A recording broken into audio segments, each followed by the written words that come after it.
Bien, mis hermanos, una vez más, busquemos el rostro del Señor en oración, no solamente para que nos conceda la gracia de poder hablar de su palabra, sino sobre todas las cosas para que podamos abrazar su palabra, aplicar su palabra, practicar su palabra. Vamos a orar. Señor, queremos darte muchas gracias por todo lo que hemos recibido hasta aquí en esta conferencia. Es sorprendente lo que estamos aprendiendo de tu persona, de tu carácter.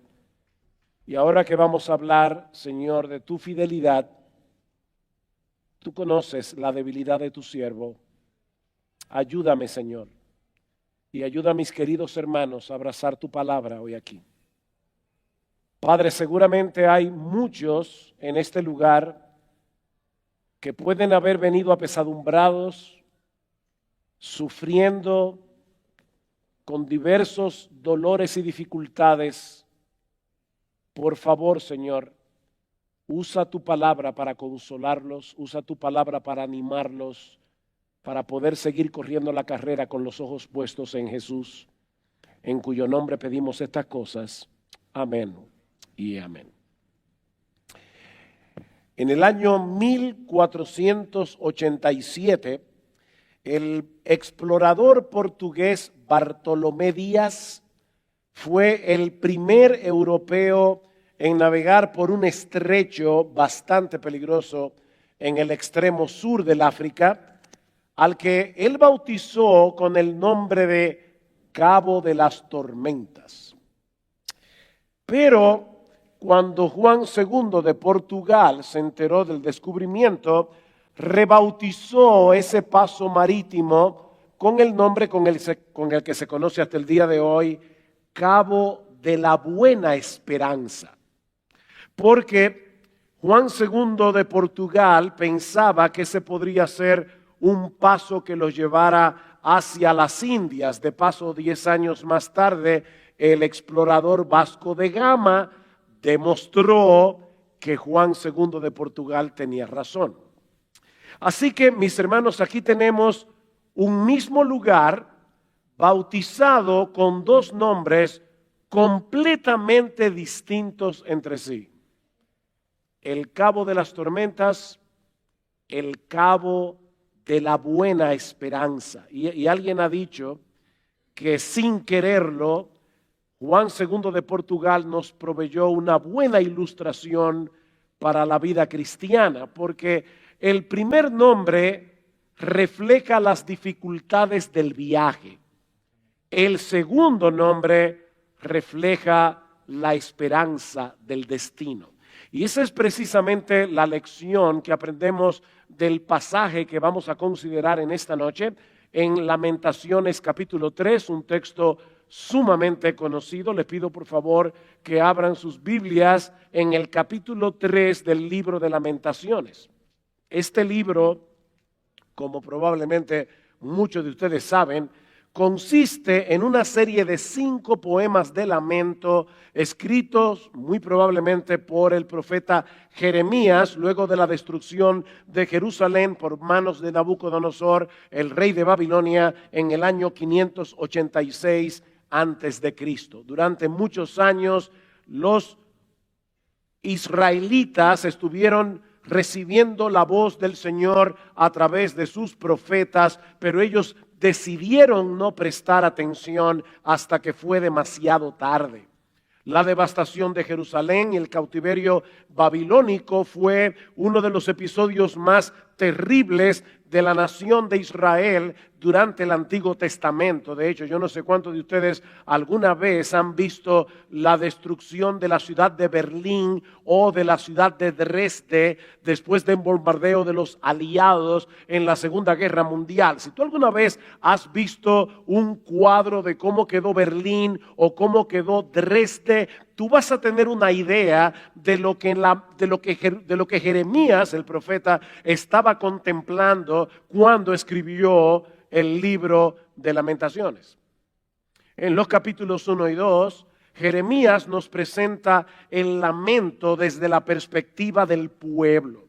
Pero cuando llegamos al capítulo 3, el panorama cambia radicalmente. Noten cómo comienza el capítulo 3. Yo soy el hombre que ha visto aflicción bajo el látigo de su enojo. Me guió y me llevó en tinieblas y no en luz. Ciertamente contra mí revolvió su mano todo el día. Hizo envejecer mi carne y mi piel quebrantó mis huesos. Jeremías sabía que detrás del poder de los babilonios había un poder infinitamente superior que había usado al rey Nabucodonosor como instrumento de castigo. Era Dios el que al final de cuentas estaba disciplinando a Israel por su grosera idolatría. Pero era precisamente esa realidad lo que causaba tanta desolación en el corazón de Jeremías. El hecho de saber que el mismo Dios se había volcado contra ellos. Noten el versículo 8. Aun cuando clamé y di voces, cerró los oídos a mi oración, cercó mis caminos con piedra labrada, torció mis senderos. Y él está hablando no de Nabucodonosor. Él está hablando de Dios. Mis hermanos, Jeremías estaba navegando aquí por el cabo de las tormentas. Noten el versículo 16. Mis dientes quebró con cascajos. En aquellos días, cuando una nación enemiga cercaba una ciudad, le echaban piedras a los alimentos para que se les rompieran los dientes al comer. Y Jeremías está viendo a Dios como aquel que había hecho eso con la nación de Israel. Mis dientes quebró con cascajos, me cubrió de ceniza y mi alma se alejó de la paz. Me olvidé del bien y dije, perecieron mis fuerzas y mi esperanza en Jehová. ¿Se dan cuenta, hermanos? Jeremías está navegando por el cabo de las tormentas. Pero cuando llegamos al versículo 21, que es probablemente el pasaje de Lamentaciones más conocidos en el pueblo evangélico, el panorama cambia abruptamente. Versículo 21. Esto recapacitaré en mi corazón y por lo tanto esperaré. El cabo de las tormentas de repente se había convertido en el cabo de la buena esperanza. Y nos preguntamos, ¿qué es lo que ha pasado aquí? Porque las circunstancias de Jeremías seguían siendo las mismas. Nada había cambiado, pero él había cambiado. Él había cambiado. Jeremías había tomado la decisión de contemplar el panorama a través del carácter de Dios, no a través de las circunstancias. En otras palabras, su teología cambió su perspectiva. Mis hermanos, es imposible para un creyente enfrentar las dificultades de la vida sin una buena teología.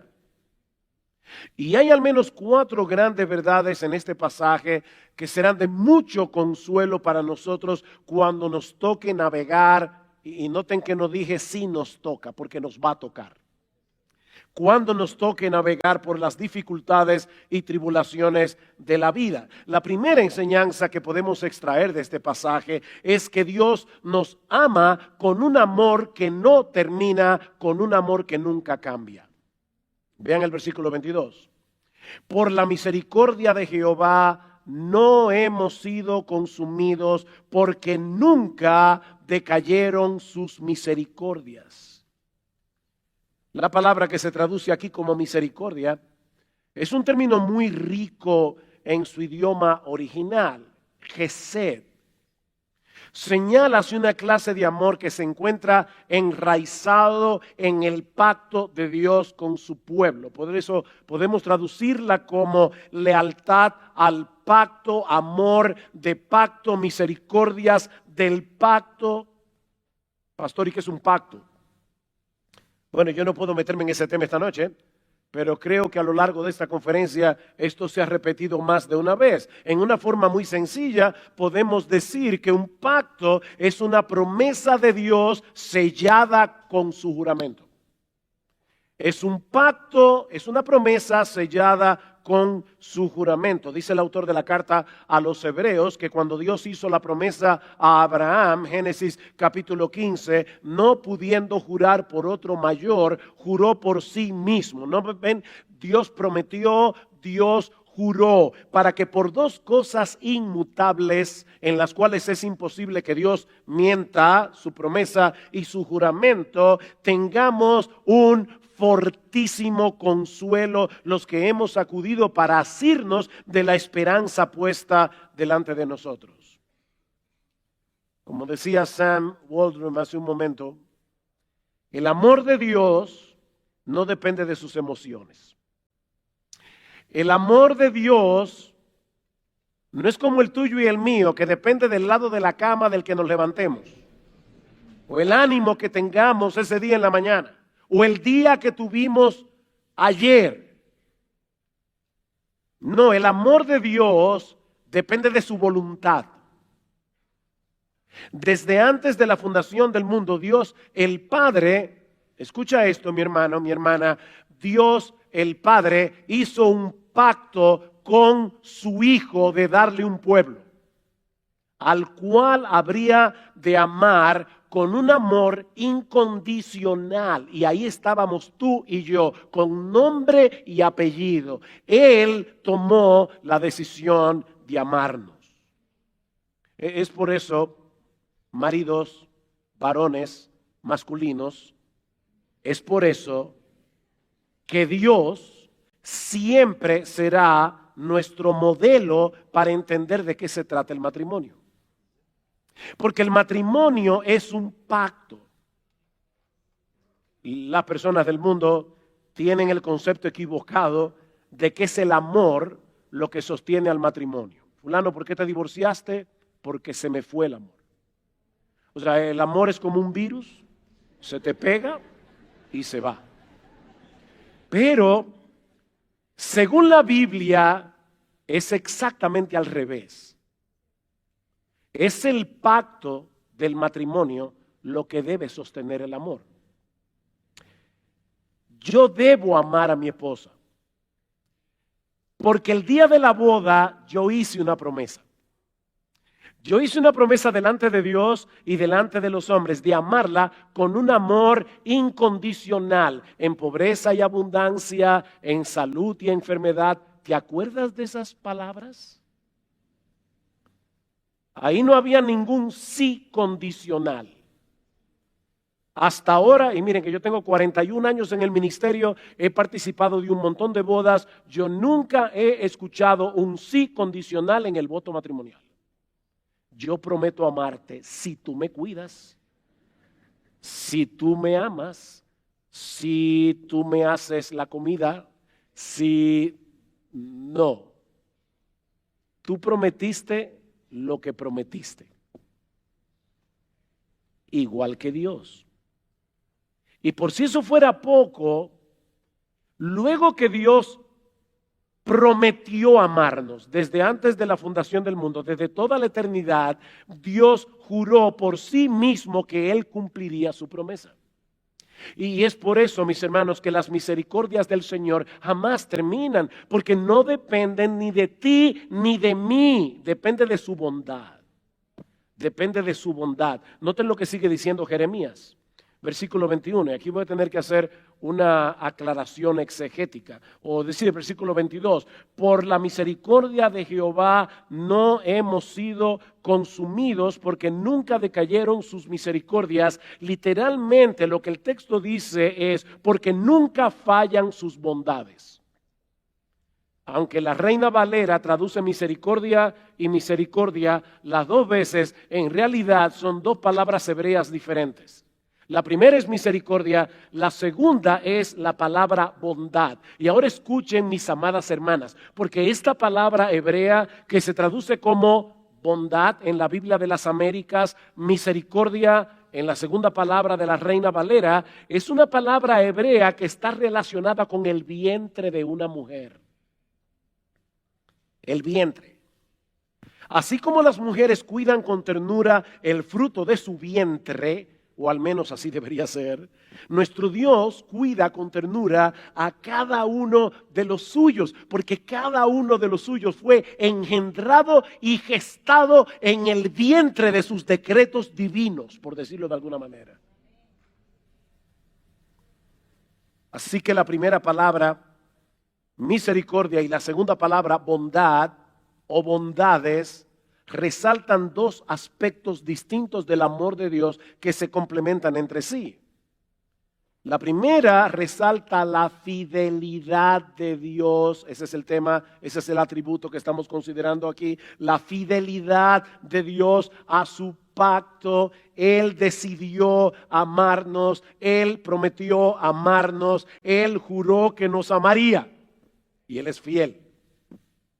La segunda palabra resalta la ternura y compasión de ese amor.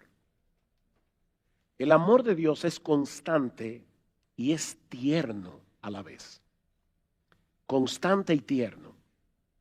Pero hay otra razón en nuestro texto para mantener la esperanza en medio de las circunstancias más desesperadas. Y es el hecho de que Dios renueva sus misericordias y sus bondades cada mañana.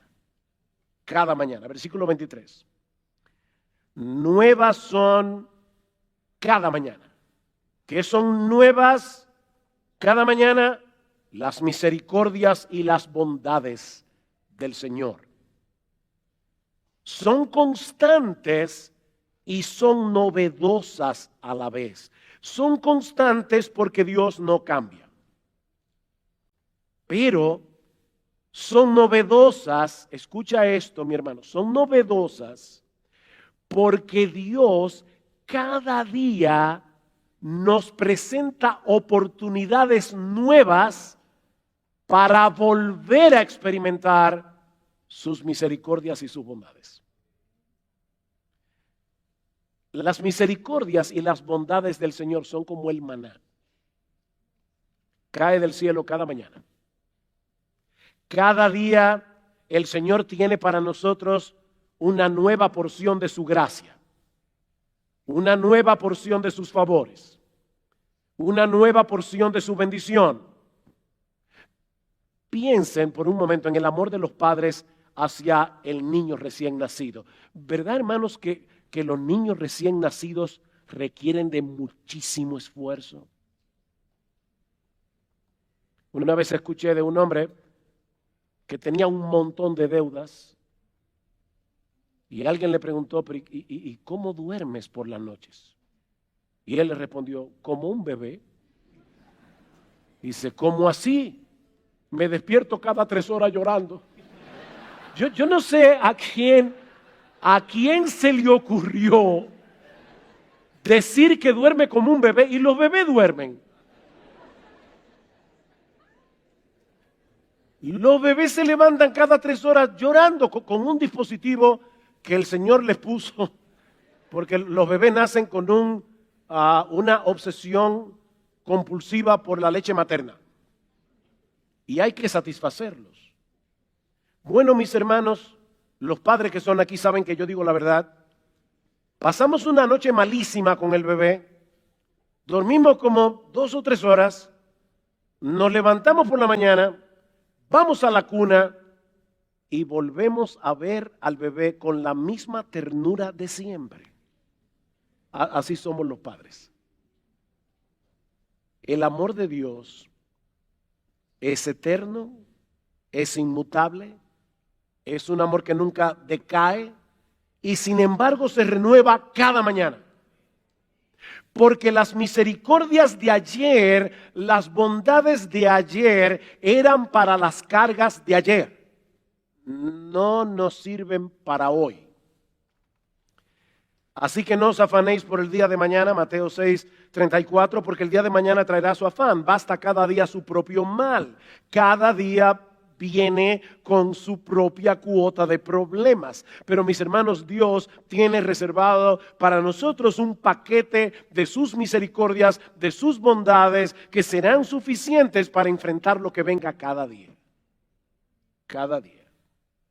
Así que mi hermano, mi hermana, te puedes levantar mañana con esta confianza, y pasado mañana, y traspasado mañana, y si estás vivo dentro de 10 años, y dentro de 15, y dentro de 20, y dentro de 50, porque no habrá un solo día en el que Dios deje de cumplir su promesa.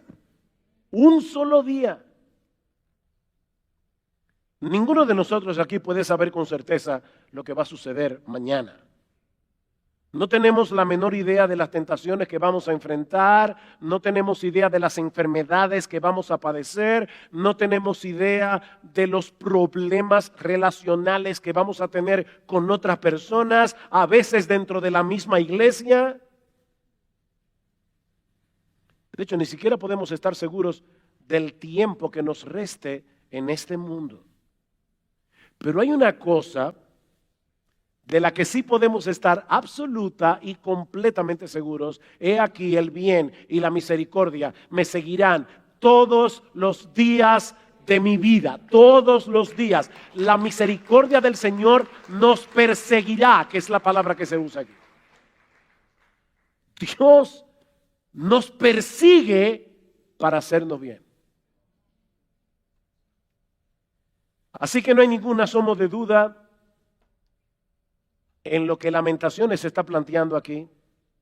Y esto por la tercera razón de nuestro texto, lo que nos lleva al atributo que estamos estudiando hoy aquí. Ya hemos dicho que el amor de Dios nunca termina, nunca cambia, que Él renueva sus misericordias y sus bondades cada mañana, pero ninguna de esas cosas sería un consuelo para nosotros a menos que podamos descansar confiados en la grandeza de la fidelidad de Dios. La grandeza de la fidelidad de Dios. Versículo 23 otra vez, nuevas son cada mañana, grande es tu fidelidad. ¿Se dieron cuenta, mis hermanos, que hubo un cambio aquí? ¿Tú tienes tu Biblia abierta? Mira el texto otra vez. Hasta este momento, Jeremías ha estado hablando acerca de Dios. Pero en la segunda mitad del versículo 23 comienza a hablarle a Dios. ¿Se dieron cuenta? Mírenlo en el texto. Grande es tu fidelidad. Repentinamente su teología se convirtió en una doxología, en una palabra de alabanza. Mira, mi hermano, mi hermana, tú puedes ser todo lo reformado que tú quieras y puedes creer en todas las grandes doctrinas de la gracia, pero si tu teología no te lleva a alabar a Dios, es una teología defectuosa. La idea por la que estamos haciendo este tipo de conferencias no es para que salgamos de este lugar diciendo, wow, qué doctrina la que yo tengo. Y encima de eso soy humilde. Si tu teología no se convierte en doxología para alabar a Dios, no a ti, tu teología es defectuosa. La palabra fidelidad que usa Jeremías aquí significa firmeza, constancia, confiabilidad. Nuestro Dios es constante, confiable, fiel. Cuando Él promete algo, lo cumple. No solo porque Él es confiable, sino porque, como ya hemos visto cuando hablamos de la simplicidad de Dios, porque nada ni nadie puede impedir que Dios haga lo que Él se ha propuesto hacer. Yo puedo hacerte una promesa y puedo tener la mejor intención de cumplirla, pero pueden suceder un montón de cosas que se interpongan en mis planes y no pueda cumplir lo que te prometí. A Dios nunca le pasa eso, porque para eso es Dios. Él es veraz, Él es soberano, Él es omnisciente, Él es todopoderoso, Él es inmutable. No existe nada ni nadie que pueda frustrar los planes de Dios. Él es absolutamente confiable en todo tiempo, en toda circunstancia. Nuestro Dios es fiel en medio de la aflicción. Conozco, oh Jehová, que tus juicios son justos y que conforme a tu fidelidad me afligiste. ¿Oíste eso? Cuando Dios nos aflige, debemos, por nuestra teología, debemos ver su fidelidad detrás de esa aflicción. ¿Sabes por qué? Porque Dios siempre tiene un propósito sabio, bueno y santo detrás de cada una de las dificultades que Él decreta para cada uno de sus hijos. Siempre, siempre, siempre. Así que si tú estás en medio de una aflicción, y probablemente lo estás, alguien dijo una vez que cuando se predica al dolor, nunca nos faltará auditorio, porque siempre hay alguien aquí que está sufriendo. A veces comenzando por el mismo predicador. Pero si te quedas concentrado únicamente viendo la aflicción, estás perdiendo de vista lo más importante, la fidelidad de Dios detrás de la aflicción. Nuestro Dios es fiel cuando estamos siendo tentados. No nos ha sobrevenido ninguna tentación que no sea humana, pero fiel es Dios, que no os dejará ser tentados más de lo que podéis resistir, sino que dará también juntamente con la tentación la salida para que podáis soportar. Dios es fiel cuando tú y yo estamos siendo tentados. Nuestro Dios es fiel en su propósito de santificarnos. Y el mismo Dios de paz os santifique por completo, y todo vuestro ser, espíritu, alma y cuerpo sea guardado irreprensible para la venida de nuestro Señor Jesucristo. Fiel es el que os llama, el cual también lo hará. Dios es fiel. Uno de los libros que más bendición ha traído a mi vida, excepto en los últimos 2 capítulos, es el libro de C.S. Lewis, El problema del dolor.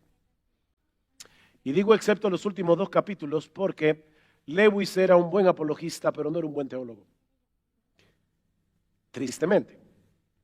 Pero una de las cosas que dice C.S. Lewis en ese libro es que muchas veces nosotros somos como un canvas, somos como un lienzo en el que hay un artista que está tratando de plasmar en ese lienzo su obra maestra, la obra por la que él será recordado por siempre. Y el artista pinta y luego raspa porque no le quedó como él quería, y vuelve y pinta y luego raspa y vuelve y pinta. Y si tú y yo fuéramos el lienzo, le diríamos: por favor, yo me contento con ser un garabato. Pero el artista es fiel y está empeñado en santificarnos para hacernos iguales a su Hijo. Y Él es fiel. Fiel es el que os llama, el cual también lo hará. Nuestro Dios es fiel en perdonar. Cuando venimos a Él en arrepentimiento, si confesamos nuestros pecados, Él es ¿qué? Fiel y justo para perdonar nuestros pecados y limpiarnos de toda maldad. Mira, mi hermano, el diablo es muy cruel. Y cuando nosotros pecamos y venimos delante del Señor pidiendo perdón, Viene una vocecita que nos dice, qué bueno, después que hiciste lo que hiciste, ahora tú crees que Dios te va a perdonar. Déjame decirte algo, el perdón de Dios no depende de que tú no te sientas culpable. El perdón de Dios depende de su promesa. Él prometió que si confesamos nuestros pecados, Él es fiel y justo para perdonar. Y alguien dirá, ¿y qué tiene que ver la justicia con esto? Yo esperaría que el texto dijera, Él es fiel y bueno. Él es fiel y misericordioso.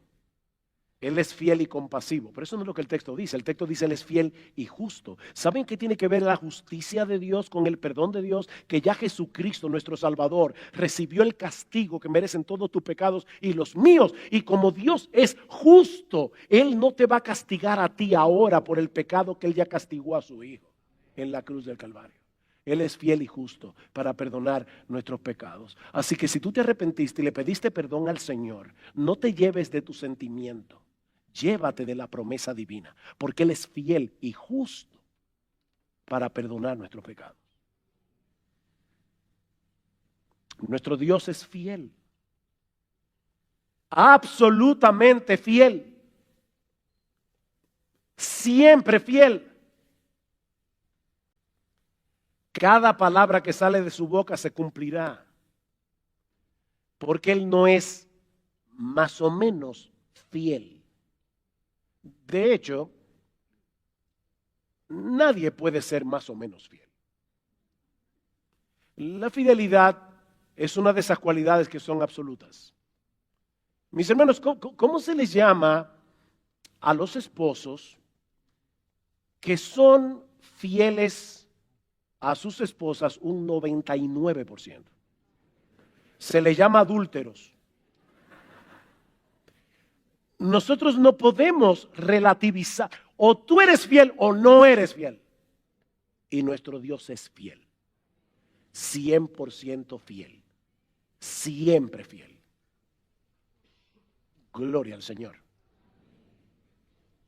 Amén, aleluya, gloria al Señor. Oye, mis hermanos, los gloria a Dios y los aleluyas no se lo ha robado ninguna denominación. Gloria al Señor. Él es fiel. Es imposible que Dios sea inconsistente, es imposible que Dios se contradiga en algo que Él ha dicho, porque Él no puede negarse a sí mismo. Dice Pablo en 1 Timoteo capítulo 2, versículos 13, el cielo y la tierra pasarán, pero mis palabras no pasarán. Y ahora yo te pregunto, ¿tú crees eso? ¿Tú crees de verdad que Dios cumplirá con toda seguridad cada una de sus promesas? ¿Tú crees de verdad? Aquí se puede decir amén, pero ¿tú crees que Dios será fiel en cumplir su promesa de que todas las cosas ayudan para bien de aquellos que lo aman? A los que conforme a su propósito son llamados, o que nuestro Dios suplirá todo lo que nos falta conforme a sus riquezas en gloria en Cristo Jesús. Filipenses 4:19. Si Dios no fuera fiel, no podríamos estar completamente seguros de su cuidado cuando tengamos que atravesar por las adversidades de la vida, pero nuestro Dios es fiel. ¿De qué sirve que Dios nos diga que nos ama con un amor que no termina, con un amor que nunca cambia, o que sus misericordias y sus bondades son nuevas cada mañana, si Él no fuera confiable? Pero podemos descansar confiados en esa verdad de las Escrituras porque Él es fiel.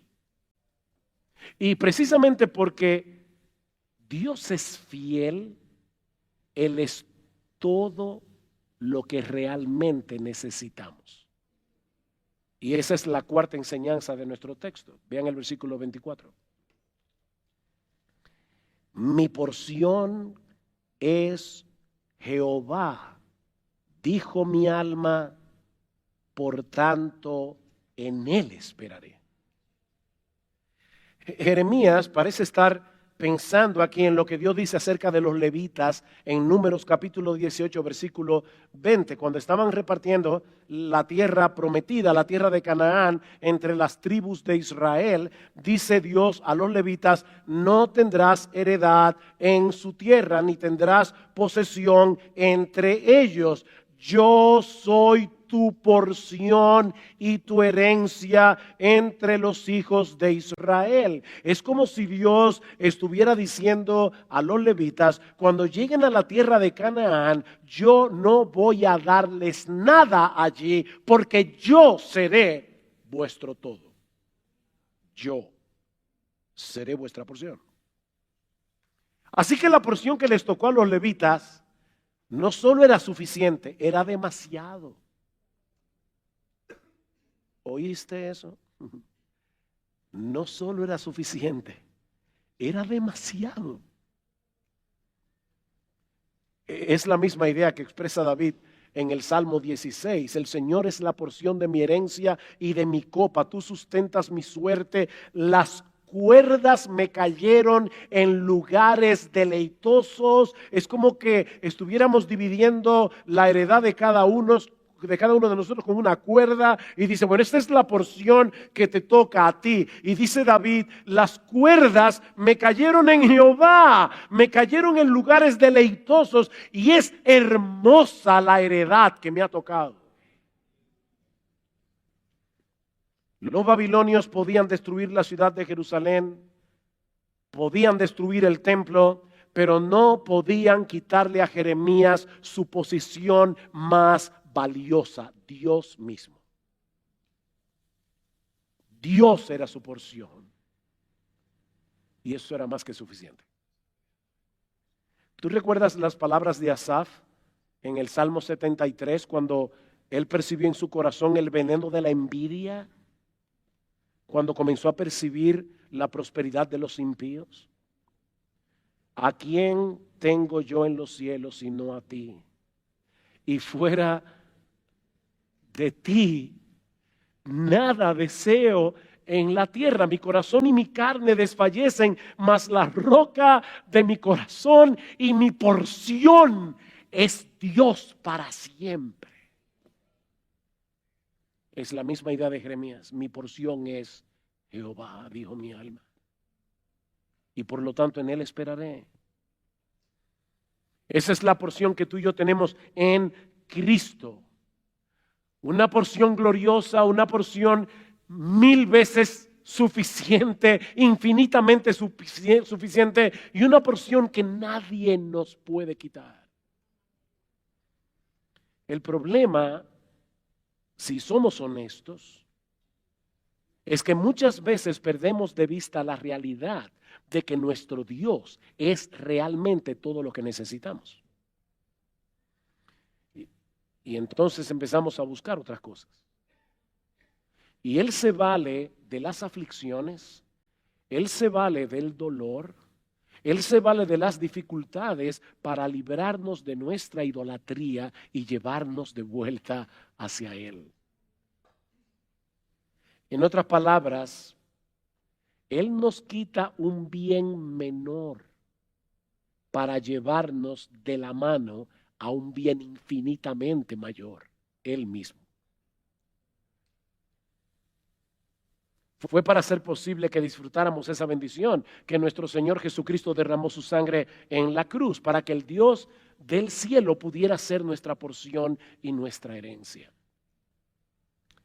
Sí, Jerusalén fue destruida en los días del profeta Jeremías, pero no fue consumida, no fue aniquilada. ¿Sabes por qué? Porque Dios había prometido que de la simiente de Abraham serían benditas todas las familias de la tierra. Una promesa que se cumpliría en esa tierra que Jeremías estaba viendo en ese momento destruida por el profeta, por el rey Nabucodonosor. La tierra donde 1000 años más tarde nacería Jesús. Así que Israel merecía ser exterminada, pero si Dios hubiera hecho eso, Él no habría...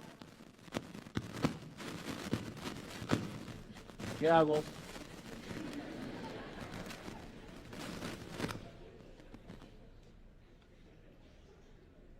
Un caribeño, verlo hablar con una sola mano es muy difícil. Ok.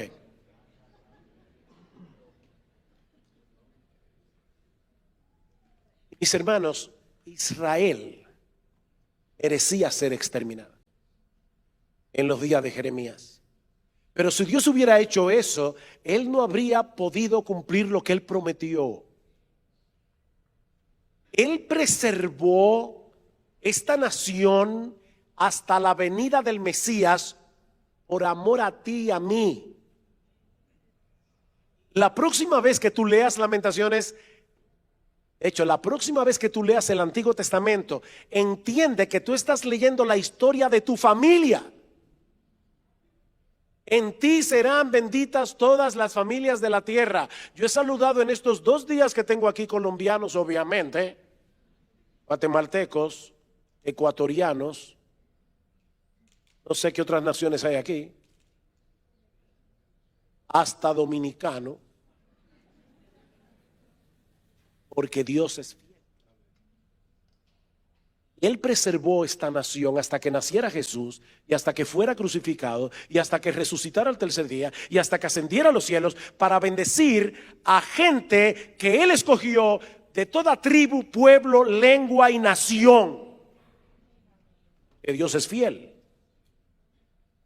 Precisamente porque Él es un Dios fiel, es imposible que Él pasara por alto nuestros pecados. Es imposible. Porque su justicia no hubiera quedado completamente satisfecha. Y eso fue lo que Él hizo a través de la muerte de su Hijo. La cruz es la máxima expresión del amor, la justicia, la santidad y la fidelidad de Dios.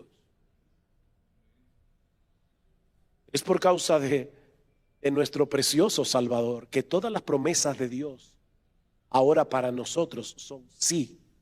A los Corintios 20. En Cristo, en Él, todas las promesas de Dios son sí y amén. Porque Cristo, como el descendiente, el gran descendiente de Abraham, es el receptor por excelencia de todas las promesas de Dios. Y nuestras vidas están escondidas en Él. Ahora yo te pregunto, mi hermano. Cuando te encuentras de repente navegando por el cabo de las tormentas, ¿eres intencional traer las promesas de Dios a tu mente y a tu corazón de modo que aún en medio del dolor tú puedas cantar grande es tu fidelidad, aun cuando parece que el mundo se está cayendo en pedazos? ¿Estás almacenando en tu memoria las promesas que Dios nos ha revelado en su palabra?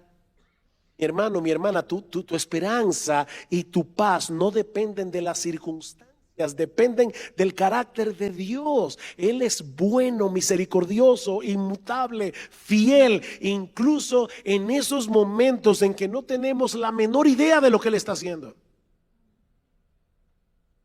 Si Dios es Dios y nuestras vidas están escondidas en Él por causa de nuestra unión con Cristo, mi amado hermano, mi amada hermana, cuando tengamos que atravesar por el valle de las tormentas, podemos rebautizarlo, llamarlo el cabo de la buena esperanza. Porque estas palabras, como le dijo el ángel a Juan, son fieles y verdadera. Todo lo que dice aquí es verdad. Fieles y verdadera. Oh, mis hermanos, que el Señor nos conceda traer estas verdades a nuestras mentes cuando tengamos que atravesar, o si es que ya estamos atravesando, el cabo de las tormentas.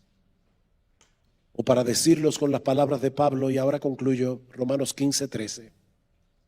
El Dios de esperanza os llene de todo gozo y paz en el creer,